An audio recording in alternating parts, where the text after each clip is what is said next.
1,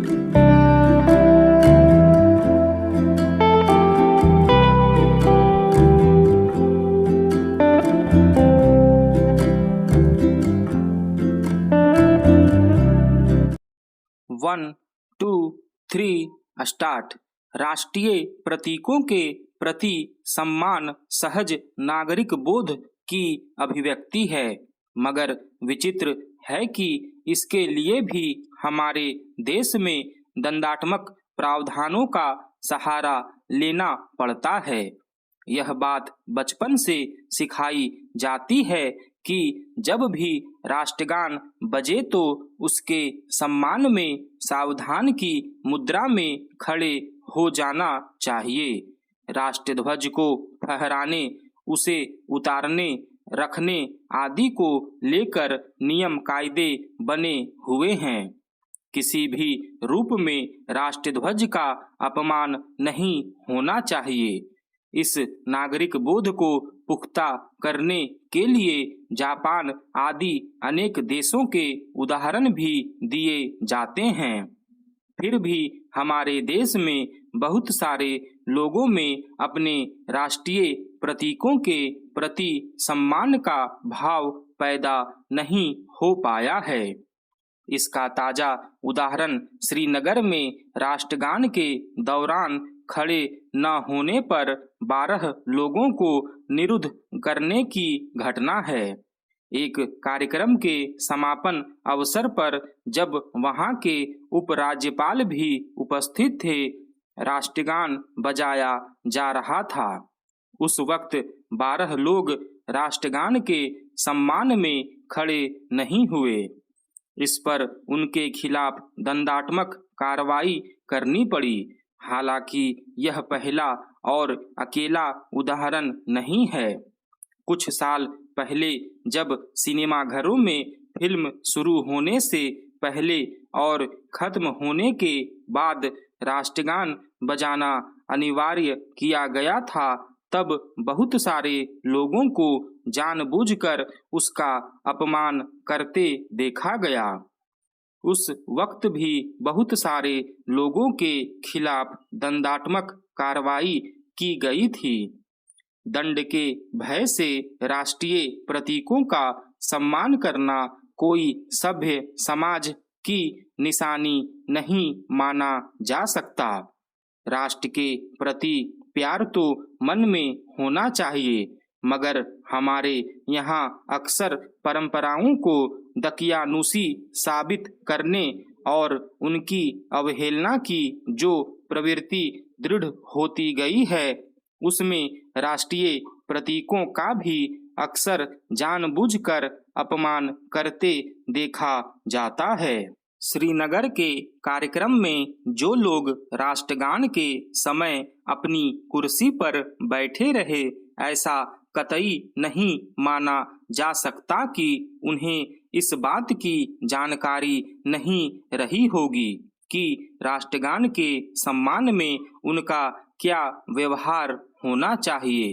दरअसल कई लोग वैचारिक संकीर्णता की वजह से भी जानबूझकर राष्ट्रीय प्रतीकों का अपमान करते हैं। कई लोग राष्ट्रगान के सम्मान में खड़ा होना अपनी शान के खिलाफ समझते हैं। जम्मू कश्मीर में चूंकि ऐसी भावना भरने का प्रयास किया गया है कि वह भारत का हिस्सा नहीं है, वह स्वतंत्र देश है, इसलिए भारतीय राष्ट्रीय प्रतीकों के प्रति उनके मन में सम्मान विकसित ही नहीं हो पाया है। यही वजह है कि आजादी के बाद भी वहां राष्ट्रध्वज फहराने को लेकर हिकारत का भाव ही देखा जाता रहा है।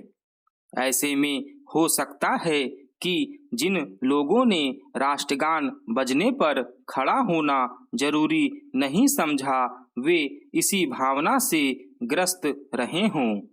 मगर यह समस्या केवल जम्मू कश्मीर तक सीमित नहीं है। देश के अनेक सामान्य नागरिकों को भी राष्ट्रीय प्रतीकों के प्रति संवेदनशील नहीं देखा जाता। राष्ट्रीय प्रतीकों का सम्मान दरअसल अपने देश के प्रति सम्मान प्रकट करने का संकेत देता है। जो अपने राष्ट्रीय प्रतीकों से प्यार नहीं करते, उनका सम्मान नहीं करते, उनसे कैसे अपेक्षा की जा सकती है कि वे अपने देश, अपने राष्ट्र से भी प्रेम करते होंगे। राष्ट्र प्रथम होना चाहिए। अहमदाबाद में मेयर सम्मेलन में उचित ही इस निष्कर्ष पर पहुंचा गया कि हमारे शहर देश का भाग्य तय करेंगे। यह बात जितनी सही दुनिया के लिए है, उतनी ही देश के लिए भी। आज सभी नीति नियंता इस पर एक मत हैं कि शहर विकास के इंजन हैं। अन्य देशों की तरह भारत में भी शहरीकरण की गति बहुत तेज है। इस तेज गति ने शहरीकरण की चुनौतियां बढ़ा दी हैं।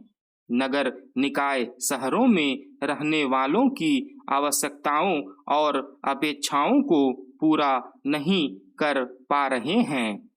शहरों में जिस अनुपात में जनसंख्या का दबाव बढ़ता चला जा रहा है, उस हिसाब से बुनियादी ढांचे का विकास नहीं हो पा रहा है। जो विकास हो भी रहा है, वह नियोजित नहीं है। अनियोजित विकास शहरों की समस्याएं बढ़ा रहा है। अनियोजित विकास शहरी जीवन को कष्टप्रद तो बना ही रहा है, शहरों के विकास में बाधक भी बन रहा है। यदि देश को तेजी से आर्थिक प्रगति करनी है, तो उसे अपने शहरों की दशा संवारनी ही होगी।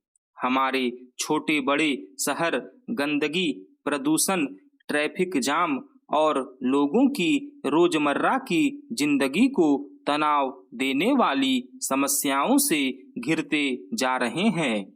अपने देश के शहरों में सार्वजनिक यातायात के साधन भी संतोषजनक नहीं। इन्हीं सब कारणों से कुछ लोग शहरों से दूर रहने का विकल्प चुनने को बाध्य हो रहे हैं। शहरीकरण को लेकर बातें तो खूब होती हैं, लेकिन इस पर पर्याप्त ध्यान नहीं दिया जा रहा है कि उनका समुचित विकास कैसे हो।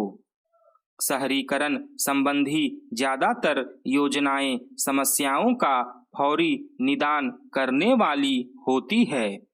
इसके चलते जो फ्लाईओवर, अंडरपास, बाईपास आदि बनते हैं या फिर नए मोहल्ले बसाए जाते हैं, वे कुछ ही समय बाद समस्याओं से घिर जाते हैं। स्पष्ट है कि टाउन प्लानर उस दूरदर्शिता का परिचय नहीं दे रहे हैं जो आवश्यक ही नहीं अनिवार्य है। शहरी जीवन को आरामदायक बनाने और शहरों को आर्थिक विकास में अधिकाधिक भागीदार बनाने में नगर निकायों की सबसे महत्वपूर्ण भूमिका है, लेकिन उनके ज्यादातर कार्य कामचलाऊ ही होते हैं। एक समस्या यह भी है कि वे भ्रष्टाचार और संकीर्ण दलगत राजनीति के साथ अन्य अनियमितताओं से ग्रस्त हैं। यह उनकी लचर कार्यप्रणाली का ही परिणाम है कि वे शहरों के विकास के लिए अपने बलबूते संसाधन भी नहीं जुटा पाते। क्या यह विचित्र नहीं कि एक ओर शहरों को संवारने की बातें की जाती हैं और दूसरी ओर यह देखने को मिलता है कि उनमें झुग्गी बस्तियां बढ़ती जाती हैं। नगर निकायों के कामों की गुणवत्ता का स्तर भी गया बीता है। समझना कठिन है कि सड़कें बनने के साथ ही खराब क्यों हो जाती है। सड़कों के साथ अन्य सार्वजनिक स्थल अतिक्रमण का भी शिकार होते रहते हैं।